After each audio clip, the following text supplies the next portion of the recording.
500 bisa, Bu? Wah, kalau 500 belum bisa, Ibu dek.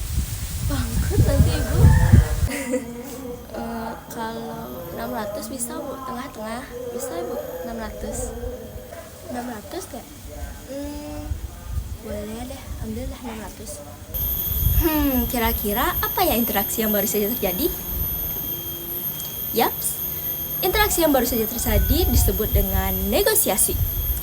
Negosiasi merupakan kata serapan dari bahasa Inggris yakni negotiate.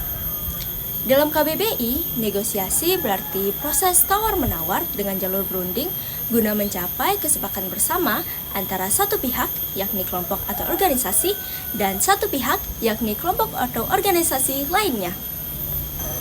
Proses yang ditimbulkan oleh dua pihak dengan pendapat dan keinginan yang berbeda untuk berunding disebut dengan negosiasi.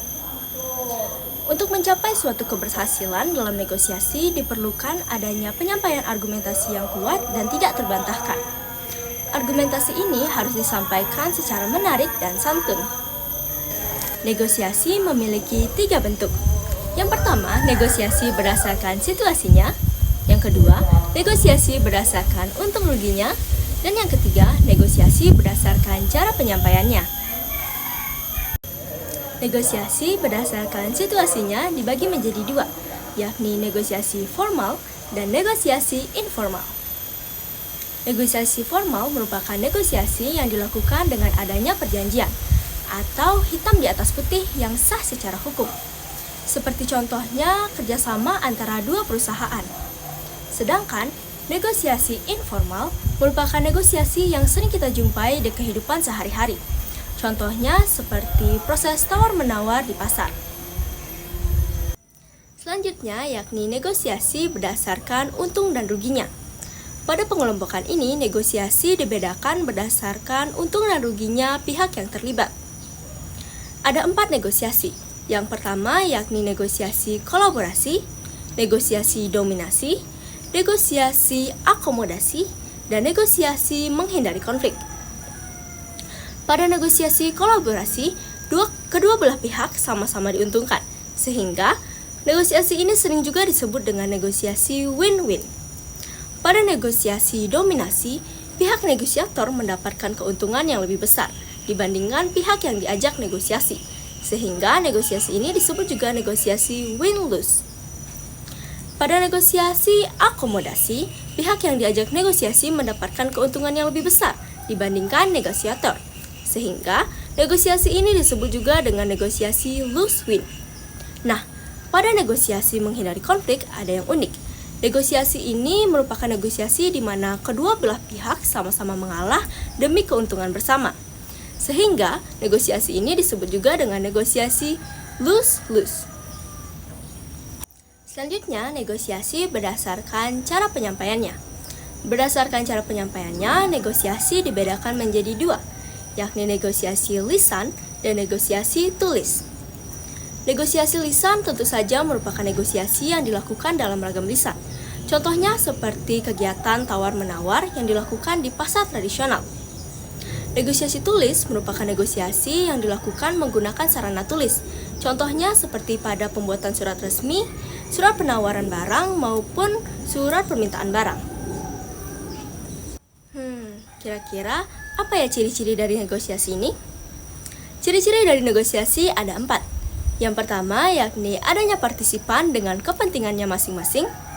Yang kedua yakni adanya perbedaan antara kepentingan masing-masing partisipan. Yang ketiga adanya pengajuan dan penawaran dari kedua belah pihak partisipan. Dan yang terakhir adanya kesepakatan sebagai hasil akhir dari negosiasi. Selanjutnya ada struktur dari teks negosiasi. Kira-kira ada apa aja ya? Yuk kita bahas sambil kita nonton cuplikan tadi. Permisi Bu, selamat siang. Siang, cari apa? Ini Bu, saya nyari HP merek A, ada ya Bu? Kalau ada harganya berapa ya? Oh, nyari HP merek A, ada di harga 700.000 sekarang. Wah, 700 ya Bu? Boleh kurang Bu?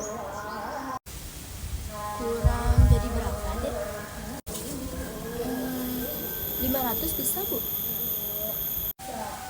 Wah, kalau 500 belum bisa, Ibu, Dek. Bangkrut nanti, Ibu. Kalau 600 bisa, Bu? Tengah-tengah. Bisa, Ibu? 600. 600, Kak? Boleh deh, ambillah 600. Boleh, Ibu? 600 ya, Bu? Makasih, Bu. Ini uangnya ya, Bu? Iya, sama-sama juga deh, Dek, ya. Makasih, Bu. Selamat siang ya. Iya, selamat siang. Terakhir merupakan kebahasaan dari teks negosiasi. Teks negosiasi menggunakan kalimat langsung, menggunakan kalimat deklaratif, menggunakan kalimat interrogatif, dan menggunakan kalimat persuasif, serta menggunakan pronomen persona dan pasangan tutur. Baik, mungkin sekian penjelasan yang dapat saya sampaikan mengenai teks negosiasi. Semoga video ini bermanfaat dan terima kasih telah menonton.